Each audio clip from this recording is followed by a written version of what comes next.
Hi all, welcome back to சும்மா பேசிகிட்டு இருக்கோம். நாங்கள் விஷ்ணு அண்ட் சந்தோஷ். இன்றைக்கி டாபிக் என்னென்னா இன்சூரன்ஸ். அதை பற்றி எங்களுக்கு தெரிஞ்சதை நாங்கள் உங்களுக்கும் ஷேர் பண்ணிக்க போகிறோம். இன்சூரன்ஸ் அப்படின்னு சொன்னால் உங்களுக்கு என்ன மைண்டுக்கு வருது, இல்லை அதை பற்றி என்ன தெரியும்? பெருசாக ஒன்றும் தெரியாது. இன்சூரன்ஸ்னால் எப்போவுமே மைண்டுக்கு வருது எல்ஐசி. அது காப்பீட்டு திட்டம். உங்களுக்கு தெரிஞ்ச யாராவது இந்த எல்ஐசியில் இன்சூரன்ஸ் போட்டிருந்தாங்களா? எங்கள் அப்பா. வேறு எப்போல்லாம் உங்களுக்கு இன்சூரன்ஸ் லைஃப்பில் அந்த டேர்மை கேட்குறீங்க? யாராவது திடீர்னு இறந்து போனால் அவங்க வீட்டுக்கு இன்சூரன்ஸ் மணி வரும் அப்படின்னு பேசி கேட்டிருக்கேன். அதுதான் என்னோட ஃபஸ்ட்டு இன்சூரன்ஸ். ஓகே, இப்போ நம்ம இன்சூரன்ஸ் நாங்கள் சொல்கிறது வந்து லைஃப் இன்சூரன்ஸ். அதாவது ஒருத்தரோட லைஃப்க்கு நீங்கள் இன்சூர் பண்ணுறது தான் லைஃப் இன்சூரன்ஸ். அதுதான் நம்ம பொதுவாக இந்த எல்ஐசி பாலிசிஸில் எடுக்கும்போது வர்றது. அதில் இன்னும் டீப்பாக போவோம் லைஃப் இன்சூரன்ஸ் டாபிக் வரும்போது. பட் அதை தவிர்த்து பார்த்தோம்னா இந்த வண்டிகளை இன்சூரன்ஸ் எடுப்பாங்க இல்லையா? பைக் இன்சூரன்ஸ், அப்புறம் ஹோம் இன்சூரன்ஸ், ஹெல்த் இன்சூரன்ஸ். நம்ம ஊரில் பார்த்தீங்கன்னா ஹோம் இன்சூரன்ஸ் அவ்வளோ ப்ரிடாமினண்ட்டாக இல்லை. ஆனால் லோன் எடுக்கிறவங்க, ஹோம் லோன் எடுக்கிறவங்கலாம் இன்சூரன்ஸ் போடணும்னு ஒரு இது இருக்குல்ல. அது எதுக்குன்னா ஹோமுக்கு கிடையாது, அந்த ஹோம் லோன் எடுத்தாங்களே அந்த லோனுக்கு. இப்போ இந்த ஹோம் லோன் எடுத்தவர் திடீர்னு இறந்துட்டாருன்னா அவருக்கு ஒன்றும் கிடைக்காது. பேங்க் அந்த இன்சூரன்ஸ் வச்சு அந்த லோனை ரெக்கவர் பண்ணிடுவாங்க. ஸோ அவங்க இன்சூர் பண்ணுறது அந்த லோனை. அந்த லோன் அவங்களுக்கு திரும்பி வந்துடணும், வீட்டு இல்லை. நான் நினச்சேன் வீட்டை இன்சூர் பண்ணுறது. இப்போது நம்ம ஊரில் ரொம்ப ப்ரிடாமினண்ட்டாக எல்லோரும் பண்ணுறதுன்னா, அதாவது பை சாய்ஸ் இல்லை, அது வந்து நீங்கள் லீகலி பண்ணி ஆகணும். நீங்கள் ஒரு வண்டின்னு ஒன்று ஆப்ரேட் பண்ணுறீங்கன்னா எதர் ஒரு 2 வீலரோ 4 வீலரோ வந்து நீங்கள் அதுக்கு இன்சூரன்ஸ் எடுக்கணும். தேர்ட் பார்ட்டி இன்சூரன்ஸ் அப்படின்னு சொல்லுவாங்க. அது அந்த வண்டியோட விலை அதெல்லாம் பொறுத்து ஒரு அமௌண்ட் வரும். அதை நம்ம எல்லாருமே எடுத்து தான் தீரணும்னு வச்சுக்கோங்க. ஸோ இதுதான் நம்ம ஊரில் நம்ம இன்சூரன்ஸ் கேட்குறோம். இப்போ நம்ம ஃபஸ்ட்டு கொஞ்சம் பேக் பண்ணி டைப்ஸ் ஆஃப் இன்சூரன்ஸ் போக முடியாது. இன்சூரன்ஸ்னால் என்ன? ஏன்னா அதை நம்ம அண்டர்ஸ்டாண்ட் பண்ணிட்டோம்னா அது என்ன term, so what it means, ஒரு இண்டிவிஜுவலுக்கு இன்சூரன்ஸ் என்ன மீன் பண்ணுது, ஒரு பிஸ்னஸ்க்கு, அதாவது இன்சூரருக்கு இன்சூரன்ஸ் என்ன மீன் பண்ணுதுன்னு ஃபர்ஸ்ட் அண்டர்ஸ்டாண்ட் பண்ணிட்டோம்னா அதுக்கப்புறம் இந்த ப்ராடக்ட்லாம் அண்டர்ஸ்டாண்ட் பண்ணுறது ரொம்ப easy. Okay, what is insurance? அதுக்கு முன்னாடி நம்ம ஊர் இந்த சினிமா அதெல்லாம் இந்த ட்ராமாலாம் இருக்கு இல்லையா, அதெல்லாம் இந்த இன்சூரன்ஸ் வந்து அப்பப்போ வந்துட்டு போகும். ஸோ அந்த மாதிரி உங்களுக்கு ஏதாவது ஞாபகம் இருக்கு? அந்த சினிமாவில் பார்த்தது, சீரீஸில் பார்த்தது இன்சூரன்ஸ் விளம்பரத்தை சொல்ல, கதையில் சொல்கிறேன். கதையில் ஒருத்தர் செத்தா இன்னொருத்தருக்கு இன்சூர் பண்ணி வரும், அதனால நிறைய பேருக்கு கொண்டுருவாங்க. அந்த மாதிரிலாம் இருக்கும். இந்த பழைய காலத்தில் பார்த்தீங்கன்னா இன்சூரன்ஸ்க்காக கொண்டுட்டாங்க, இன்சூரன்ஸ் ஃப்ராட் அந்த மாதிரிலாம் பண்ணிருப்பாங்க. இப்போ ரீசெண்ட் டேஸில் வந்ததுன்னா, ரீசெண்டில் இந்த நாளாச்சு இந்த தெகுடி படத்துலலாம் பார்த்தீங்கன்னா அதை ஒருத்தரை இன்சூர் பண்ணிட்டு அதுக்கப்புறம் அது பண்ணி காசு வாங்கிக்குவோம். ஸோ நமக்கு ஒரு பேசிக்கலி என்ன இருக்குன்னா, இன்சூரன்ஸ்னால் நிறைய காசு வரும், அது ஒன்று. அதுக்கப்புறமாட்டிக்க ஒரு கவுண்டமணி ஜோக் கூட ஒன்று இருக்குன்னு நினைக்கிறேன். இந்த ஒரு வயசானவர் ஒரு வாய் பேச முடியாத நடிச்சு வயசான சுகர் இருக்கு செத்து போயிட்டா இன்சூரன்ஸ் காசு வந்துடும் அப்படின்னு சொல்லி வெயிட் பண்ணிட்டு இருப்பாங்க. இன்னொரு இதில் பார்த்தீங்கன்னா செந்தில் போய் ஒரு இன்சூரன்ஸ் பாலிசி எடுத்துட்டு வருவாங்க. அதனால நான் செத்த மாதிரி நடிக்கிறேன், எரிக்கிறதா புதைக்கிறதெல்லாம் கேட்டு காமெடி பண்ணிட்டு இருப்பாங்க. ஸோ நம்ம யூஸ்வலி அந்த கதையோட தீமெல்லாம் எப்படி போகுதுன்னா, அந்த எய்தர் மோஸ்ட்லி இன்சூரன்ஸ் ஃப்ராட் தான் தீமே. ஒன்று அவங்களே ஃப்ராட் பண்ணுவாங்க, இல்லை இன்சூரன்ஸ்க்காக அவங்களே யாராவது இது பண்ணுற மாதிரி. இதெல்லாம் தான் வந்து முடிக்கும். இப்போ நம்ம ஃபஸ்ட்டு இன்சூரன்ஸ் அப்படின்னா என்னென்னு பார்த்தோம்னா, இதெல்லாம் விட்டுட்டு, அதாவது இந்த இது இன்ஃப்ளூயன்ஸ் பண்ணுறதெல்லாம் விட்டு வெறும் இன்சூரன்ஸ் என்னென்னா ரிஸ்க் மேனேஜ்மெண்ட், அதுதான் வந்து இன்சூரன்ஸ். இப்போ ரிஸ்க்குன்னு சொன்னால் உங்களுக்கு என்ன ஞாபகம்? ரிஸ்க்குன்னா திடீர்னு நம்ம இருக்கவங்க இல்லாமல் போனது அந்த மாதிரி. வேறு ஏதாவது லைஃப்பில் ரிஸ்க்கு இல்லை? அவ்வளோ பெரிய ரிஸ்க் இல்லை, சும்மா ரிஸ்க்குன்னு சொன்னாலே என்ன ஞாபகம்? திடீர்னு உடம்பு சரியில்லாமல் போயிடுச்சு, ஒரு 2-3 மாதம் வேலைக்கு போகலாம் அந்த மாதிரி. இப்போ இருந்தீங்க வண்டி ஓட்டும்போது சொல்லுவோம் தெரியுமா, கொஞ்சம் வேகமாக ஓவர்டேக் பண்ணாத, ரிஸ்க் எடுக்காது அப்படின்னு சொல்லிட்டு. ஸோ யூஸ்வலி இந்த ரிஸ்க்னா என்னென்னா, ஒரு பொட்டன்ஷியல் இருக்குது, உங்களுக்கு ஹார்ம் வர ஒரு பொட்டன்ஷியல் இருக்குது, அதை தான் நம்ம ரிஸ்க்னு சொல்லுவோம். கரெக்டாக அது வந்து பிஸ்னஸில் பிஸ்னஸ்னா ரிஸ்க் எடுக்கணும் அப்படின்னா என்ன நஷ்டமாயிடும், அது வந்து ஃபினான்ஷியல் நஷ்டமாக இருக்குது. ஸோ ரிஸ்க்னாலே நமக்கு ஏதாவது ஒரு ஹார்ம் வரதான். ஃபார் இன்ஸ்டன்ஸ் நம்ம ஊரில் இன்னைக்கு ரேஞ்சுக்கு நீங்கள் ரோட்டில் இறங்குறீங்கிறது அது ரிஸ்க் தான். ஏன்னா வெளியே போனால் நம்மளோட டிராஃபிக் லாஸ்க்கும் நம்மளோட மென்டாலிட்டிக்கும் எல்லோரும் வண்டி ஓடுறதும் திரும்பி வர்றது தான். அந்த ரிஸ்க்கை மேனேஜ் பண்ணுறது. ஓகேவா? இப்போ நம்ம வந்து ஒரு குடும்பம்னு பார்த்தோம்னா நம்ம அமைப்பு எப்படி இருக்குன்னா, குடும்பத்தில் ஒருத்தர் அல்லது மேக்ஸ் ஒரு 2 பேர் தான் வந்து ஒரு ஏர்னிங் மெம்பர்ஸாக இருக்காங்க மோஸ்ட் ஃபேமிலிஸில். இப்போது இந்த ஃபேமிலியோட தலையாய ரிஸ்க் என்னென்னா, அந்த ஏர்னிங் மெம்பர்ஸோட ஏர்னிங் வந்து கிடைக்காம இருக்கிறது.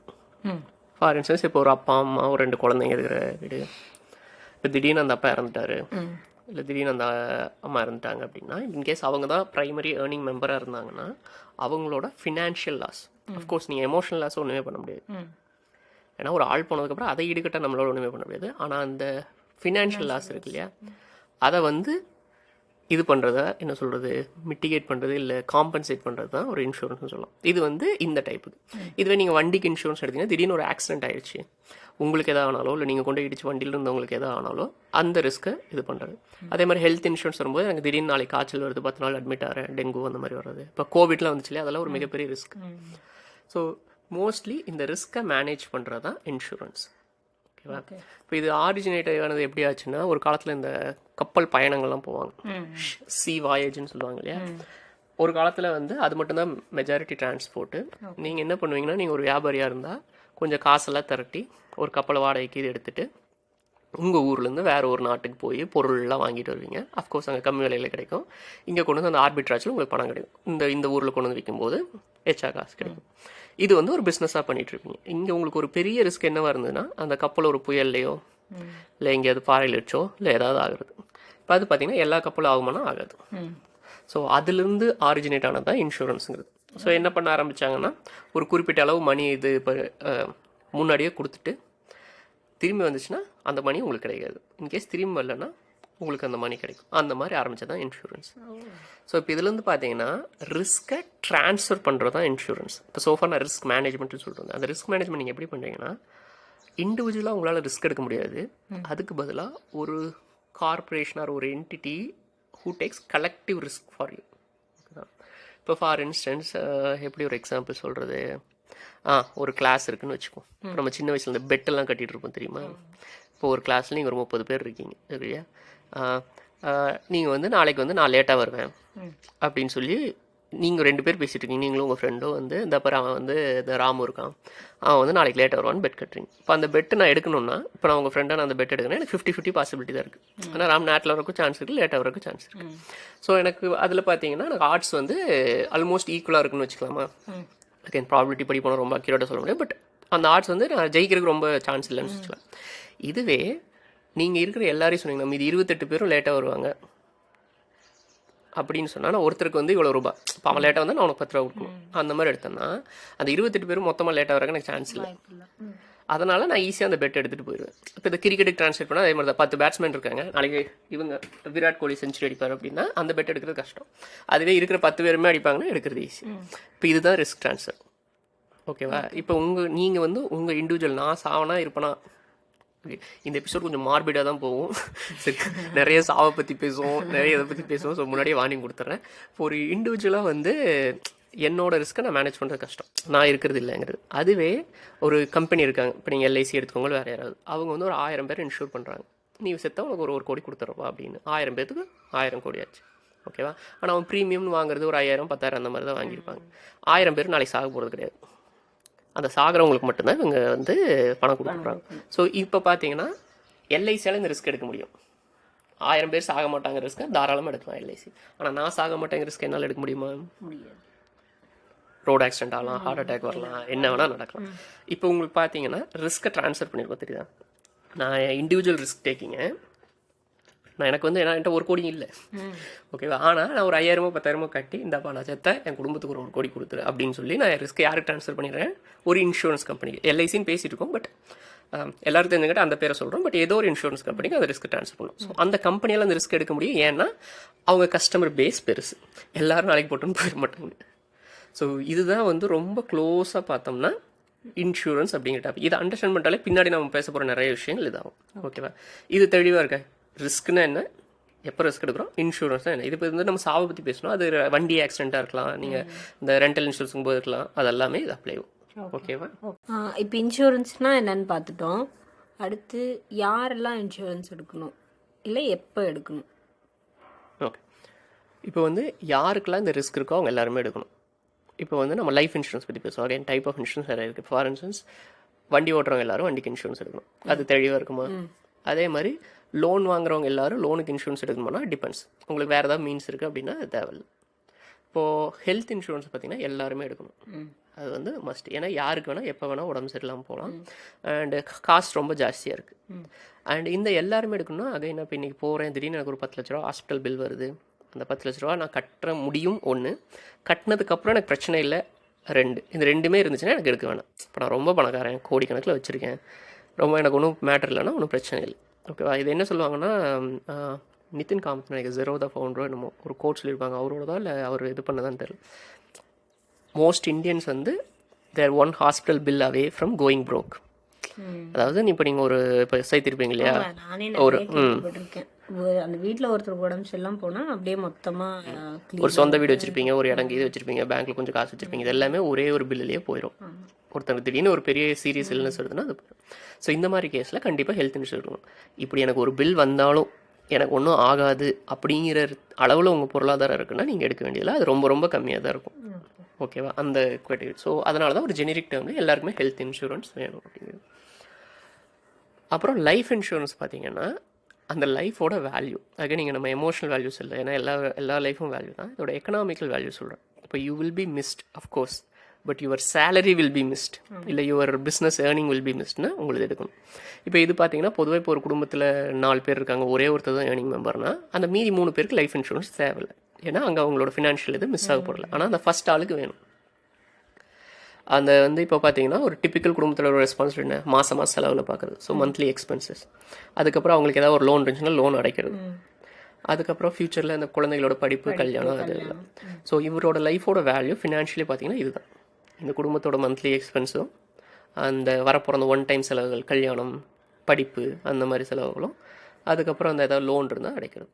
ஓகேவா? ஸோ இதுதான். இப்போ இதில் பார்த்தீங்கன்னா பேங்க்கரங்க வரும்போது அந்த லோன் பார்ட்டை மட்டும் கவர் பண்ணிடுவாங்க, லோனுக்கு இன்சூரன்ஸ் போடுன்னு சொல்லிட்டு. ஆனால் மீதியில் யார் பாப்பா? அதுதான் பிரச்சனை. ஓகேவா? ஸோ லைஃப் இன்சூரன்ஸ் யாரோட லைஃபுக்கெல்லாம் அந்த ஃபினான்ஷியல் வேல்யூ இருக்கோ அவங்க எல்லாரும் எடுக்கணும். அப்புறம் இந்த யார் எடுக்கணும் கூடவே எப்போ எடுக்கணும் அப்படிங்கிற ஒரு கேள்வி நான் சேர்த்திக்கிறேன். எவ்வளோ சீக்கிரமாக எடுக்க முடியுதோ அவ்வளோ சீக்கிரமாக எடுத்துருங்க. ஃபார் இன்ஸ்டன்ஸ் இப்போ ஒரு 18 வயசு நீங்கள் படிச்சுட்டு இருக்கீங்கன்னா உங்கள் லைஃபுக்கு இன்னும் ஃபினான்ஷியல் வந்துருக்காது. ஆனால் as soon as you join, ஒரு 18 வயசு ஆயிடுச்சு, 20 வயசு ஆயிடுச்சு, நீங்கள் ஒரு வேலைக்கு சேர்ந்துட்டீங்கன்னா அப்போ எடுக்கிறது நல்லது. ஏன்னா இன்னும் உங்களுக்கு மேலே டிபெண்டன்சி வந்திருக்காது. அப்பா அம்மா ஸ்டில் இண்டிபெண்டண்டாக தான் இருப்பாங்க. பட் ஃபியூச்சரில் வரும் உங்களுக்கு ஒரு மனைவி வருவாங்க, குழந்தைருவாங்க. ஸோ யங்காக இருக்கும்போது, ஹெல்த்தியாக இருக்கும்போது காஸ்ட் கம்மி, இன்சூரன்ஸ் காஸ்ட். அதே வந்து வயசு ஆக ஆக காஸ்ட்டும் ஜாஸ்தி. ஏதாவது ஒரு பொஸ்க்குன்னு ஒரு வியாதி வந்துருச்சுன்னா நிறைய நேரத்தில் உங்கள் இன்சூரன்ஸ் ப்ரீமியம் ஜாஸ்தியாகும், சில நேரத்தில் இன்சூரன்ஸ் ரிஜெக்டே கூட ஆகும். பண்ண மாட்டேன் ஒன்று, நான் இன்சூரன்ஸ் பண்ண மாட்டேன் அப்படின்னு சொல்லிடுவாங்க. So both life insurance, health இன்சூரன்ஸில் எவ்வளோ சீக்கிரமாக எடுக்க முடியுமோ அவ்வளோ சீக்கிரமாக எடுக்க நல்லது. இதாக நான் அந்த ஃபஸ்ட் செக்மெண்ட்டில் நம்ம பேசணும் இல்லையா, இது இன்சூரன்ஸ்னால் என்னன்னு சொல்லிட்டு ரிஸ்க் ட்ரான்ஸ்ஃபர் அதை பற்றி பேசியிருந்திருப்போம். அது என்னென்னா நம்ம பர்ஸ்பெக்டிவில் பேசணும். இப்போ நம்ம பிஸ்னஸ் பர்ஸ்பெக்டிவில் பேசினா அவன் வந்து இன்சூர் பண்ணுறது யாருக்கு ரொம்ப கம்மி ப்ராப்ளம் இருக்கோ அவங்களுக்கு கம்மி விலைக்கு பண்ணுவான், யாருக்கு நிறைய ப்ராப்ளம் இருக்கோ அவங்களுக்கு நிறைய விலைக்கு பண்ணுவோம். ஸோ ஒரு வயசான ஆளுக்கு லைஃப் இன்சூரன்ஸ் பண்ணால் அஃப்கோர்ஸ் ரொம்ப எக்ஸ்பென்சிவ் தான் பண்ணுவோம். யங்கான ஆளுக்கு பண்ணும்போது சீக்கிரம் பண்ணுவோம். அதனால தான் சீக்கிரமாக முன்னாடியே எடுக்கணும் அப்படின்னு சொல்லிட்டு. என்னோட அடுத்த கேள்வி என்னென்னா, என்னென்ன டைப் ஆஃப் இன்சூரன்ஸ் இருக்குது? இப்போ நம்ம இந்த ரிஸ்க்கை பற்றி பேசணும் இல்லையா. ஸோ எங்கெல்லாம் ரிஸ்க் இருக்கோ எல்லா பக்கமே இன்சூரன்ஸ் இருக்கும். ஓகே. நம்ம மெஜாரிட்டியாக சொல்லணும்னா லைஃப் இன்சூரன்ஸ் ஒருத்தவங்களோட உயிருக்கானது, ஹெல்த் இன்சூரன்ஸ் ஒருத்தரோட உடல் நலத்துக்கானது, அதுக்கப்புறமா இந்த வாகனங்களுக்கான இன்சூரன்ஸ், தேர்ட் பார்ட்டி இன்சூரன்ஸ் சொல்லுவாங்க. அது என்னென்னா ஆக்சிடென்ட் ஆனால் என்ன கவர் பண்ணுறதுங்கிறது. இப்போது இது இல்லாமல் இந்த லோன் இன்சூரன்ஸ் பற்றி ஆல்ரெடி சொன்னோம். அப்புறமா ட்ராவல் இன்சூரன்ஸ் இருக்கும். நீங்கள் ஃப்ளைட்டில் போகிறீங்க, ட்ரெயினில் போகிறீங்க, அந்த மாதிரி விஷயங்கள் இருக்குது. அண்ட் இன்னும் கொஞ்சம் டீப்பாக தேடினீங்கன்னா ஆல்மோஸ்ட் எல்லா விஷயத்துக்குமே இன்சூரன்ஸ் இருக்கிற மாதிரி இருக்கும். ஃபார் இன்ஸ்டன்ஸ் ஒரு ஃபேக்ட் என்னென்னா, நீங்கள் இன்சூரன்ஸ் பண்ணுறீங்க இல்லையா, அந்த கம்பெனி அவங்க ஒரு இன்சூரன்ஸ் எடுப்பாங்க. ரீஇன்சூரன்ஸ் சொல்லுவாங்க. இந்த கம்பெனிக்கு இன்சூரன்ஸ் எடுப்பாங்களா, ஒரு பிஸ்னஸ்க்கு இன்சூரன்ஸ் எடுப்பாங்க. அது மாதிரி எல்லாமே. இப்போ நீங்கள் ஒரு வேர் ஹவுஸ் வச்சுருக்கீங்கன்னா அதுக்கு அதான் அது வந்து இந்த ரெண்டு ஹோம் இந்த இன்சூரன்ஸ் அந்த கேட்டகரியில் வந்துடும். ஸோ இதெல்லாம் தான் டாப் இன்சூரன்ஸ். அண்ட் ஒரு காலத்தில் ஞாபகம் இருக்குமென்னு தெரியல உங்களுக்கு, சின்ன வயசில் பார்த்தீங்கன்னா இந்த ஒரு ஹீரோயினோட காலை வந்து இன்சூர் பண்ணியிருக்காங்க, இந்த இவங்களோட கண்ணை இன்சூர் பண்ணி, இந்த மாதிரிலாம் கேள்விப்பட்டிருக்கேன். ஸோ அகைன் ரொம்ப டீப்பாக போனீங்கன்னா எதை வேணால் இன்சூர் பண்ணலாம். அஸ்லாங்கஸ் உங்களை அண்டர் ரைட் பண்ணுறக்கு ஒரு கம்பெனி ரெடியாக இருக்கிற வரைக்கும், அதாவது இன்சூர் பண்ணுறதுக்கு ரெடியாக இருக்கிற வரைக்கும் நீங்கள் போகலாம். ஓகே. லைஃப் இன்சூரன்ஸ்னால் என்ன? இப்போ லைஃப் இன்சூரன்ஸ்னால் ஒருத்தரோட லைஃபுக்கான இன்சூரன்ஸ், அதுதான் அதோட பேர்லேருந்து. ஆனால் நம்ம ஊரில் லைஃப் இன்சூரன்ஸ்னால் நம்ம அதை எதோட வந்து ரிலேட் பண்ணுறோம் அப்படின்னாக்கா, இதில் நிறைய ப்ராடக்ட்ஸ் இருக்குது, டைப்ஸ் ஆஃப் ப்ராடக்ட்ஸ். இதில் இந்த டேர்ம் இன்சூரன்ஸ் அப்படிங்கிற ஒரு ப்ராடக்ட் தான் ஒரு ஆக்சுவல் லைஃப் இன்சூரன்ஸ் ப்ராடக்ட் மாதிரி. ஓகேவா? ஆனால் நம்ம ஒரு லைஃப் இன்சூரன்ஸ் டேர்ம் பொதுவாக இதோட அசோசியேட் ஆகுதுன்னா இந்த என்டோமெண்ட் பிளான்ஸ், இந்த யூலிப் அந்த மாதிரிலாம் சொல்லுவாங்க. அதாவது என்னென்னா ஒரு இன்சூரன்ஸையும் ஒரு இன்வெஸ்ட்மெண்ட்டையும் மிக்ஸ் பண்ணி ஒரு ப்ராடக்டாக கொண்டு வந்து வச்சுருப்பாங்க. ஆமாம், ஏன்னா நம்ம மக்கள் அதுதானே எல்ஐசி. எல்ஐசியில் நிறைய ப்ராடக்ட் அந்த மாதிரி இருக்குது. எல்ஐசியில் டேர்ம் இன்சூரன்ஸ் இருக்குது. எல்ஐசிங்க ஒரு insurer, life insurance corporation of India. அவங்க நிறைய ப்ராடக்ட் வச்சுருக்காங்க. பட் அவங்க பொதுவாக இந்த எல்ஐசி ஏஜென்ட்ஸ்லாம் புஷ் பண்ணுற ப்ராடக்ட்ஸ் பார்த்தீங்கன்னா இட் யூஸ் டு பி நிறைய வந்து இந்த மாதம் நீங்கள் இவ்வளோ கட்டுங்க, ஒரு 5 வருஷம் கழிச்சு உங்களுக்கு இவ்வளோ கிடைக்கும், உங்களுக்கு கிடைக்கும், இன்கேஸ் நீங்கள் இறந்துட்டீங்கன்னா உங்களுக்கு இவ்வளோ ரூபா பணம் கிடைக்கும் அப்படின்னு சொல்லியிருப்பாங்க. ஓகேவா? அதுதான் வந்து நம்ம பொதுவாக அந்த லைஃப் இன்சூரன்ஸ் கேட்குற பார்ட். யூஸ்வலாக அதில் என்ன பிரச்சனை அப்படின்னாக்கா அதில் வர ரிட்டர்ன்ஸ் கம்மி. அதாவது உங்களுக்கு திரும்ப கிடைக்கும்னு சொல்கிறாங்க. இன்கேஸ் நீங்கள் சாகலாம் உங்களுக்கு திரும்ப கிடைக்கிற பணம் வந்து ரொம்ப கம்மி அதோட ரிட்டர்ன்ஸ். ரெண்டாவது அவங்க இன்கேஸ் நீங்கள் செத்தாலுமே கிடைக்கிற பணம் ரொம்ப கம்மி. பொதுவாக ஒரு 10 லட்சம் 5 லட்சம் அந்த மாதிரி ரேஞ்சில் தான் சொல்லுவாங்க. ஓகேவா? இதுவே நீங்கள் டேர்ம் இன்சூரன்ஸோட கம்பேர் பண்ணிங்கன்னா அகைன் ரெண்டுமே லைஃப் இன்சூரன்ஸ் அந்த அன்பர்லா கீழே தான் நம்ம ஊரில் அசோசியேட் ஆகுது. Term insurance pure risk. நீங்கள் ரிஸ்க் மட்டும் தான் எடுக்கிறீங்க. செத்தா காசு கிடைக்கும், சால்னா காசு கிடைக்காது. ஓகே, இவ்வளோதான் ஹை லெவல். அதனால் என்னென்னா இப்போ இதில் பார்த்தீங்கன்னா அங்கே 10 லட்சத்துக்கு உங்களுக்கு இன்சூர் பண்ணால் இங்கே கோடி வரைக்கும் கூட இன்சூர் பண்ணுவாங்க. Crore 2 crore depends on your இன்கமும். அஃப்கோர்ஸ் ப்ரீமியம் அதை பொறுத்து சேஞ்ச் ஆகும். ஸோ அதெல்லாம் வந்து டேர்ம் இன்சூரன்ஸ் கீழே வருது. ஸோ உங்கள் லைஃப்பை நீங்கள் இன்சூர் பண்ணுறீங்கன்னா பெஸ்ட் ப்ராக்டிஸ், ரெக்கமெண்டட் ப்ராக்டிஸ் மற்றவங்களாம் சொல்கிறது என்னென்னா நீங்கள் இன்சூரன்ஸை இன்வெஸ்ட்மெண்ட்டையும் மிக்ஸ் பண்ணாதீங்க. ஏன்னா இன்வெஸ்ட்மெண்ட்டாக உங்களுக்கு ரிட்டர்ன்ஸ் வேணும். ஹை ரிஸ்க் ஹை ரிட்டர்ன்ஸோ இல்லை லோ ரிஸ்க் லோ ரிட்டர்ன்ஸோ அது what ever. Investment is a different product, insurance is a different product. Insurance வந்து உங்களுக்கு எப்பவுமே அது ஒரு எக்ஸ்பென்ஸ். இதை வந்து நம்ம வண்டி விஷயத்தில் நல்லாவே ஃபாலோ பண்ணுவோம். இப்போ கார் விஷயத்தில் பார்த்தீங்கன்னா வருஷம் உங்கள் காருக்கு நீங்கள் இன்சூரன்ஸ் கட்டுவீங்க, வருஷம் உங்கள் வண்டிக்கு இன்சூரன்ஸ் கட்டுவீங்க. அது திரும்பி வந்துச்சா இல்லை நீங்கள் கவலைப்பட மாட்டீங்க. கரெக்ட். ஓகேவா? இப்போ நீ சொல்கிறப்பதான் நான் யோசிக்கவே இல்லை. ஏன்னா பைக்குக்கும் காருக்கும் நம்ம இன்சூரன்ஸ் கட்டுவோம், அது வந்தாலும் வரலைனாலும் வி டோன்ட் மைண்டு. அதே ஆளுங்களுக்கு திரும்பி காசு வராத மாதிரி கட்டுறோன்னு சொன்னாலே நம்ம அது தெரில, அது இவ்வளோ நாளாக நம்ம பண்ண ப்ராக்டிஸான்னு அது அப்படியே மைண்ட் பிளாக் ஆயிடுது. வேணாம், தேவையில்ல அப்படிங்கிற மாதிரி. அது ஏன் அப்படின்னா இப்போ நீங்கள் எப்பவுமே ஒரு செலவுன்னு ஒன்று பழகிருந்தீங்கன்னா, எக்ஸ்பென்ஸ் ஒன்று பண்ணிங்கன்னா you always want return something. ஓகேவா? ஆனால் இன்சூரன்ஸ் எப்படியாப்பட்ட செலவுனா அது நீங்கள் உங்கள் ரிஸ்க் இது பண்ணுறீங்க, அதுவும் ஒரு நல்ல செலவு தான். ரிஸ்க் மேனேஜ்மெண்ட்டும் உங்களுக்கு பீஸ் ஆஃப் மைண்டும் கிடைக்குது. ஆனால் நம்ம மென்டாலிட்டி நம்ம அதை ஒத்துக்க மாட்டேங்க. அதனால் வந்து இந்த மாதிரி ஒரு ப்ராடக்ட்ஸ் எல்லாம் கொண்டு வந்து மக்கள்கிட்ட இன்சூரன்ஸை கொண்டு போய் சேர்க்க வேண்டி இருந்துச்சு. ஸோ டு பி கிளியர், நீங்கள் இன்சூர் பண்ணுறீங்கன்னா செத்தா காசு கிடைக்கும், சாலனா காசு கிடைக்காது. வண்டி இன்சூரன்ஸ் பண்ணால் ஆக்சிடென்ட்னா காசு கிடைக்கும், ஆக்சிடென்ட்னால காசு கிடைக்கும். இதுதான் ஒரு பெட்டர் மெத்தட். அதுவே இந்த யூலிப் இந்த எண்டோமெண்ட் பிளான்லாம் என்னன்னா அது கூட சேர்த்துருவாங்க. அப்போ என்ன ஆகும், உங்கள்கிட்ட ஜாஸ்தி ப்ரீமியம் வாங்குவாங்க, ஆனால் அதுக்கான ரிட்டர்ன்ஸ் உங்களுக்கு கம்மியாக தான் கிடைக்கும். இறந்தாலும் கவரேஜ் கம்மியாக தான் இருக்கும். அதே டேர்ம் இன்சூரன்ஸ்னால் உங்கள்கிட்ட ப்ரீமியம் கம்மியாக இருக்கும், அதே சமயம் உங்கள் கவர் அமௌண்ட் ரொம்ப ஜாஸ்தியாக இருக்கும். ஸோ இதுதான் ஹை லெவலில் லைஃப் இன்சூரன்ஸ் அப்படின்னா. இப்போ அகைன் இதை வந்து நம்ம ஃபோர்ஸ் பண்ண முடியாது, யாரே நீ டேர்ம் எடு, நீ இதை எடுக்காது அப்படின்னு சொல்லி. உங்கள் இண்டிவிஜுவல் பிரச்சனை தான். பட் தெரிஞ்சுக்கோங்க, இப்போ நான் இதில் இவ்வளோ காசு போடுறேன், எனக்கு இவ்வளோ தான் ரிட்டர்ன் வருது. அதை யோசிச்சு பார்த்தீங்கன்னா நீங்கள் வந்து ஒரு லைஃப் இன்சூரன்ஸ் இந்த யூலிப் எண்டோமெண்ட் பிளான் அந்த மாதிரி எதுலையாவது போய் ஒரு மாதம் 10,000 கட்டி எனக்கு இவ்வளோ நாள் இவ்வளோ ரிட்டர்ன் வருதுன்னா அது அப்படியே டேர்ம் இன்சூரன்ஸோட கம்பேர் பண்ணி பாருங்கள். நான் அதுக்கு போல் 5,000 கட்டுறேன், அதுக்கு எனக்கு கவரேஜ் இன்னும் ஜாஸ்தியாக கிடைக்குது. இன்னொரு 5,000 நான் வந்து வேறு ஏதாவது இன்வெஸ்ட்மெண்ட்டில் போகிறேன், அதுக்கு இவ்வளோ ரிட்டர்ன்ஸ் கிடைக்குது. ஏன்னா உங்கள் இந்த இன்சூரன்ஸ் கம்பெனி உங்கள்கிட்ட வந்து ப்ரீமியம் வாங்கிட்டு போய் அவங்க எதுலையாவது இன்வெஸ்ட் பண்ணுவாங்க. அது மோஸ்ட்லி இந்த எஃப்டிஸ் அந்த மாதிரி ஒரு கொஞ்சம் சேஃபர் இன்ஸ்ட்ருமெண்ட்டாக தான் இருக்கும். அதில் அவ்வளோதான் ரிட்டர்ன் வரும். அவங்களும் நினச்சாலும் நிறைய கொடுக்க முடியாது. ஸோ இன்வெஸ்ட் பண்ணால் இன்வெஸ்ட்மெண்ட் ஏரியாஸில் போடுங்க, இன்சூர் பண்ணால் இன்சூரன்ஸ் ஏரியாவில் போடுங்க, ரெண்டையும் மிக்ஸ் பண்ணாதீங்க. ஸோ இது வந்து நம்ம ஊரில் இருக்கிற ஒரு பெரிய மிஸ்கன்செப்ஷன், எல்ஐசி பற்றியும் இந்த பாலிசிஸ் பற்றி இதெல்லாம் இருக்குது. இன்னொன்று இதில் கொஞ்சம் ஏஜென்ட்ஸோட ஃபால்ட்டும் நிறைய இருக்குது. ஏன்னா எல்லோரும் புஷ் பண்ணிடுவாங்க. மோஸ்ட்லி இந்த எல்ஐசி பாலிசி என் சொந்தக்காரங்க எடுத்தேன், ஃப்ரெண்ட்ஸ்க்காக எடுத்தேன், அந்த மாதிரி எடுத்தவங்க தான் நிறைய பேர் இருப்பாங்க. ஸோ இப்போ நம்ம இந்த எல்ஐசி பாலிசிஸ் பற்றிலாம் நான் நிறைய பேசல. ஏன்னா அது வந்து நாட் ரெக்கமெண்டட், நாம் எதையும் ரெக்கமெண்ட் பண்ணலைங்க. பட் பொதுவாக எந்த ஒரு இன்சூரன்ஸ் ஸ்பெஷலிஸ்ட் எங்கே கேட்டிங்கனாலும் நீங்கள் ஆன்லைன் சும்மா ஒரு லுக்அப் பண்ணி பார்த்தீங்கனாலும் அது நாட் ரெக்கமெண்ட் பண்ணி நம்ம டேர்ம் இன்சூரன்ஸ் அப்படிங்கிற ப்ராடக்ட்டை பற்றி பேசுவோம். ஸோ அகைன் லைஃப் இன்சூரன்ஸ் நிறைய ப்ராடக்ட் இருக்குது, நம்ம டேர்ம் இன்சூரன்ஸ் மேலே கொஞ்சம் ஃபோக்கஸ் பண்ணுறோம். அதை பற்றி தெரிஞ்சுக்காங்க, ஏன்னா அதுதான் நமக்கு பிடிச்ச ஒரு ப்ராடக்டாக இருக்குங்கிறங்காட்டி. ஓகே, இப்போ இந்த டேர்ம் இன்சூரன்ஸ் என்ன பண்ணுதுன்னா என்னோட லைஃபுக்கு ஒரு வேல்யூ, ஒரு மானிட்டரி வேல்யூ. ஓகேவா? எமோஷனல் வேல்யூ அதெல்லாம் விட்டுருங்க. இப்போ நான் நாளைக்கு இல்லைன்னா what is the monetary value that's gone miss or my dependence are gone miss.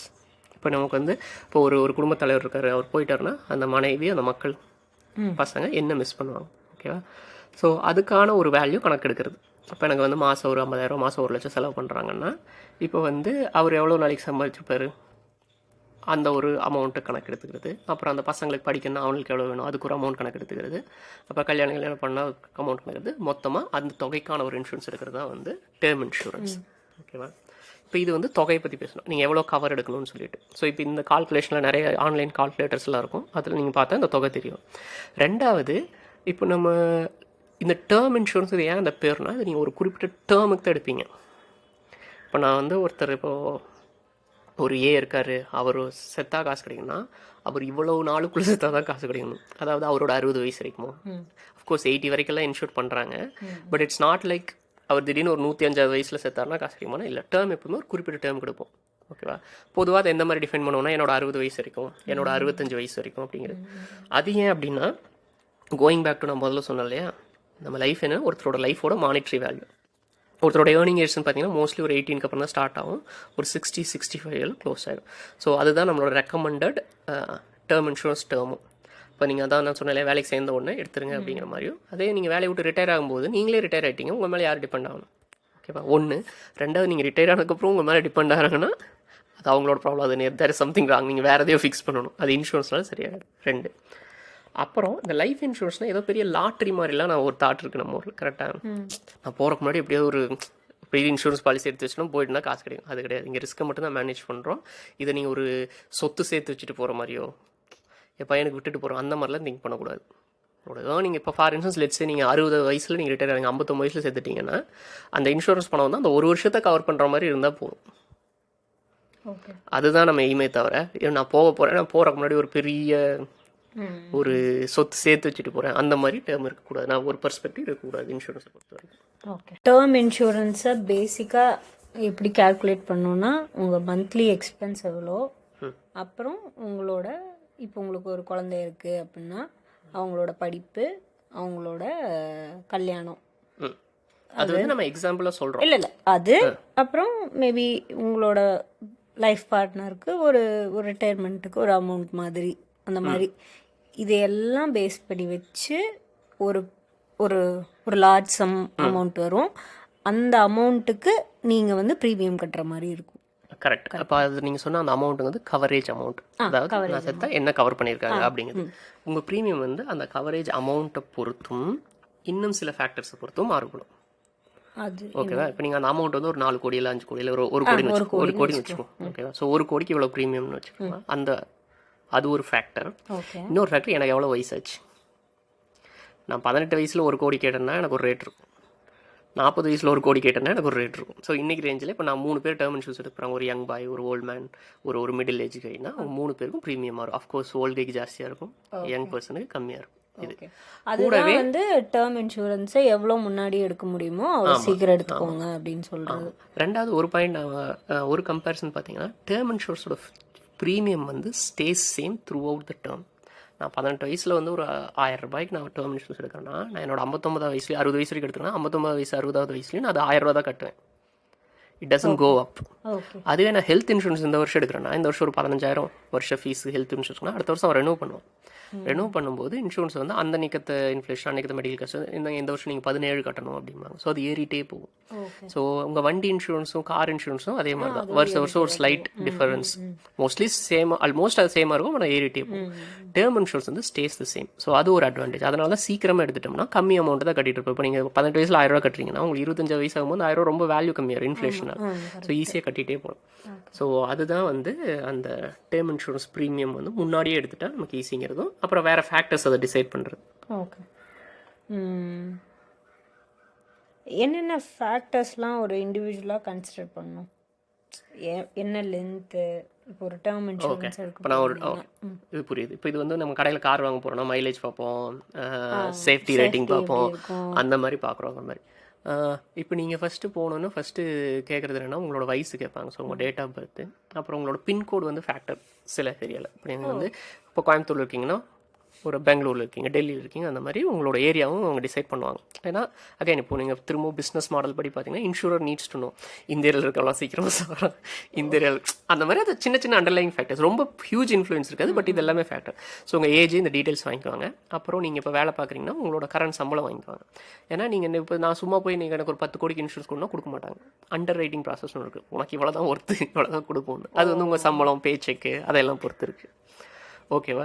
So உங்கள் சம்பளத்தை பற்றி கேட்பாங்க, எவ்வளோ வருது அப்படின்ட்டு. அப்புறம் உங்கள் மந்த்லி எக்ஸ்பென்ஸ் கேட்பாங்க. அது எதுக்குன்னா சும்மா உங்களுக்கு கவர் எவ்வளோ தேவைப்படும். ஏன்னா இப்போ நான் 10 ரூபா வாங்கி 10 ரூபாய் செலவு பண்ணாமல் 5 ரூபா செலவு பண்ணால் எனக்கு 5 ரூபா தான் என்னோட நீடாக இருக்கும். ஓகேவா? ஸோ இதெல்லாம் ஃபேக்டர் கேட்பாங்க. அதுக்கப்புறம் என்ன கேட்பாங்கன்னா உங்களுக்கு எத்தனை வயசு வரைக்கும், அதாவது வாட் இஸ் த டேர்ம், அதாவது டேர்ம் இன்சூரன்ஸோட டேர்ம் எவ்வளோ அப்படி சொல்லிட்டு கேட்பாங்க. நம்ம எடுக்கும்போது இப்போ நீங்கள் வந்து நீங்கள் எந்த வயசில் எடுத்தாலும் இப்போ நீங்கள் 18லேருந்து எடுக்கிறீங்க இல்லை 20 வயசில் எடுக்கிறீங்க, உங்களுக்கு 60 வரைக்கும் வேணும், டேர்ம் வந்து 40 வருஷம். 30 வயசில் எடுக்கிறீங்க 60 வரைக்கும் வேணும், 30 வருஷம். நீங்கள் 40 வயசில் எடுக்கிறீங்க 20 வருஷம். அந்த டேர்ம் எவ்வளோங்கிறது இதே நீங்கள் டிசைட் பண்ணணும். இப்போ உங்களோட ஏஜை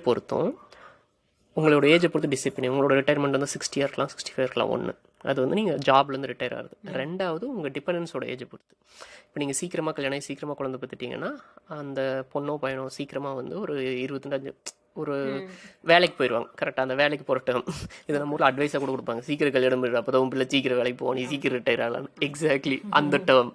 ஓகேவா? ஸோ அது ஒரு ஃபேக்டர். இப்போ உங்களுக்கு வந்து நீங்கள் ஏர்லியாகவே நீங்கள் கிட்ஸ் இருக்காங்கன்னா அவங்க சீக்கிரமாக போயிடுவாங்க. ஸோ நீங்கள் you don't even have to wait till retirement அந்த மாதிரி. ஸோ இது வந்து நீங்கள் தான் டிசைட் பண்ணணும் இல்லையா?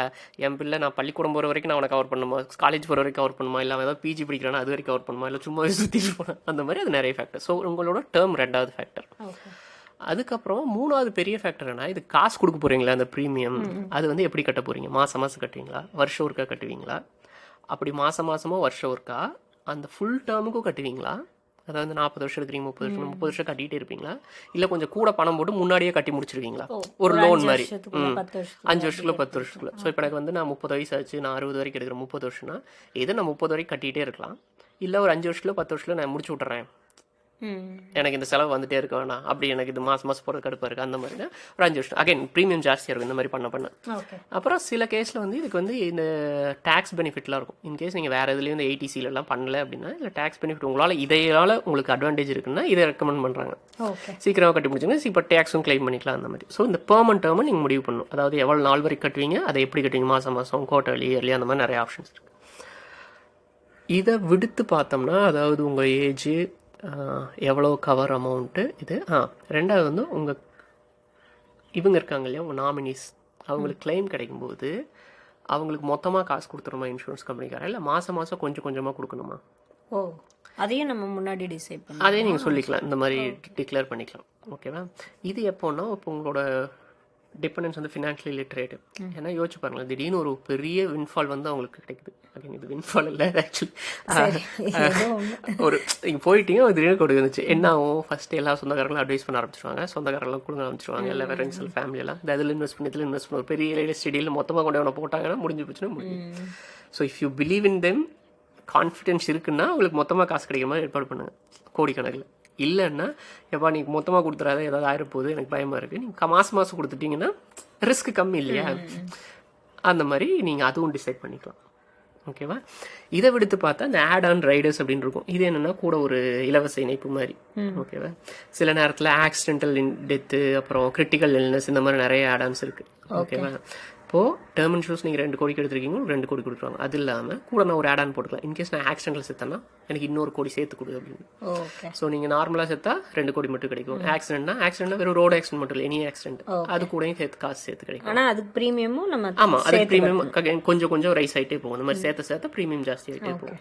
கிரிட்டிக்கல் இல்னஸ் கவர்னு ஒன்று இருக்குது. இப்போ இன்கேஸ் உங்களுக்கு பெரிய கிரிட்டிக்கல் இல்னஸ், இந்த கேன்சர் அந்த மாதிரி சில இல்னஸ் எல்லாம் வந்தால் எனக்கு இவ்வளோ ரூபா லம்பாக கொடுத்துரு, அது இருக்குது. டெர்மினல் இல்னஸ்னு ஒன்று இருக்குது, அதாவது ஒரு ஃபேட்டல் டிசீஸ் வருது, நீங்கள் எப்படி கொஞ்சம் நாளில் இருக்குன்னா அதுக்கு அகைன் ஒரு அமௌண்ட் கொடுத்துருவாங்க, அந்த மாதிரி இருக்குது. அப்புறம் வெய்வர் ஆஃப் ப்ரீமியம்னு இருக்குது. இந்த மாதிரி ஏதாவது எனக்கு இல்னஸ் வந்துச்சுன்னா அதுக்கு மேலே ப்ரீமியம் கட்ட மாட்டேன் அப்படின்னு ஆட் ஆன் இருக்குது. இந்த மாதிரி நிறைய ஆட் ஆன்ஸ் இருக்குது. அந்த ப்ராடக்ட்டை பொறுத்தும் கம்பெனியை பொறுத்தும் ஆட் ஆன்ஸ் நிறைய வரும். ஸோ அதில் எதெல்லாம் நீங்கள் சூஸ் பண்ணுவீங்க அப்படிங்கிறது உங்கள் இஷ்டம். ஸோ பொதுவாக அந்த கிரிட்டிக்கல் இன்சூரன்ஸ் அதை வந்து சூஸ் பண்ணுவாங்க எல்லோரும். அது வந்து ஏன்னா தனியாக அதை எடுத்தால் அதுக்கு ப்ரீமியம் ஜாஸ்தி, இது term insurance premium stays same அப்படிங்கிறங்காட்டி இதில் எடுக்கிறது அது ரெக்கமெண்ட் பண்ணுவாங்க. அப்புறம் வெய்வர் ஆஃப் ப்ரீமியமும் எடுத்துக்குவாங்க.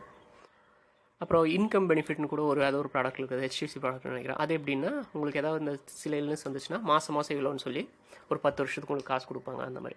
இது எல்லாமே ஆட் ஆன். இப்போ நம்ம டேர்ம் இன்சூரன்ஸ் ஒன்று பேசணும் இல்லையா, அது மெயின் ப்ராடக்ட்டு, இது கூட இது எல்லாமே ஆட் ஆன். ஸோ அதுக்கு ஒரு 3000 கட்டிங்கன்னா உங்களுக்கு 1000 ரூபா 2000 ரூபா சேர்ந்துட்டே வரும். சில நேரத்தில் ரொம்ப கம்மி விலை கூட இருக்கும், ஒரு 100 ரூபா 150 ரூபா மாதம் சேர்த்து கட்டினாலே சில ஆட் ஆன் வந்து கிடைக்கிற மாதிரி இருக்கும், இந்த மாதிரி. ஸோ இதெல்லாம் தான் நீங்கள் எடுக்கும்போது முடிவு பண்ண வேண்டியது, யார் உங்களோட நாமினிஸ்ங்கிறது முடிவு பண்ணிப்போம்.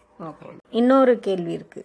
இப்போ நான் 60 வயசு வரைக்கும் பாலிசி எடுத்திருக்கேன், எனக்கு இப்போ 60 வயசுக்கு மேலே போயிடுச்சு அப்படின்னா அந்த டைமில் என்ன ஆகும்? இது இந்த வந்தாமலை அந்தான்னு சொல்லுவாங்க தெரியுமா, அந்த கதை தான். 60 வயசு இருந்தீங்கன்னா சந்தோஷமா உங்க குழந்தை குட்டியோட 60 வயசு நீங்க என்ஜாய் பண்ணீங்க அப்படின்னு நினைச்சிட்டு சந்தோஷமா இருந்துக்க வேண்டியது.